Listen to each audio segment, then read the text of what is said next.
ఈ ఆత్మ సాక్షాత్కారం పొందిన ప్రతి ఒక్కరు మాస్టరే. అంటే ఇప్పుడు మీకు స్వామినారాయణ, అల్లా, జీసస్ వీళ్ళందరూ, మన మహావతార్ బాబా, ఇప్పుడు పత్రిజీ గారు కూడా ఇలా ఇలా ఎన్లైటెండ్ మాస్టర్ ప్రతి ఒక్కరూ మాస్టర్స్ గా తయారైపోతారు. ఈ భగవంతునికి సృష్టికర్తకి సహాయకారులుగా మారుతారు. మనం కూడా ఇప్పుడు నేనున్నాను, నేను భూమి మీద సహాయం చేస్తున్నా. సో అసెండెడ్ మాస్టర్స్ నాకు హెల్ప్ చేసి నా ద్వారా మీకు మెసేజ్ ఇస్తారు. ఎందుకంటే వాళ్ళకి భూమి మీద ఉన్న మనుషులు వాళ్ళకి అవసరం మీకు చేర్చడానికి.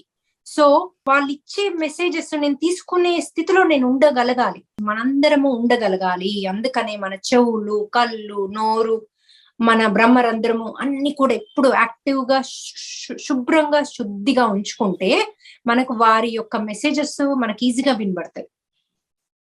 ఎందుకు పత్రిజీ గారు ప్రతిరోజు మనకి మెసేజ్ నాకు వచ్చిందని ఇచ్చేవారు, మనకెందుకు రావు? ఎందుకంటే వారి ఆత్మస్థితి, వారు వాటిని వినే స్థితిలో ఉన్నారు కాబట్టే. సో మనం అలా ఎలా తయారవ్వాలి అంటే, మనలో ఉన్న చెడును రిలీజ్ చేసి మనం ఎప్పుడు పాజిటివ్ లో, ప్రతి చెడులోంచి మీరు చూడండి, మీరు చెడు అనుకునే ప్రతి ఒక్క ఎక్స్పీరియన్స్ లోంచి నేను ఇందులోంచి ఏం నేర్చుకోవాలి, ఇది నాకు ఏవి నేర్పించడానికి, ఆత్మపరంగా వృద్ధి చెందడానికి నాకు ఇది వచ్చింది నా లైఫ్ లోకి అని ఒక్క క్వశ్చన్ వేసుకుంటే చాలు, మీ కష్టాలన్నీ 100% పోతాయి. మాస్టర్స్ కూడా ఇందులో నాకేం నేర్పిద్దాం అనుకుంటున్నారు మీరు, నాకు మెసేజ్ ఇవ్వండి, నాకు తొందరగా నేర్చుకునేలాగా నా ఆత్మస్థితిని పెంచండి అని అడగండి అమ్మా. నాకు అసలు ఎన్ని అద్భుతాలు నా లైఫ్ లో ఇలా అడగడం వల్ల.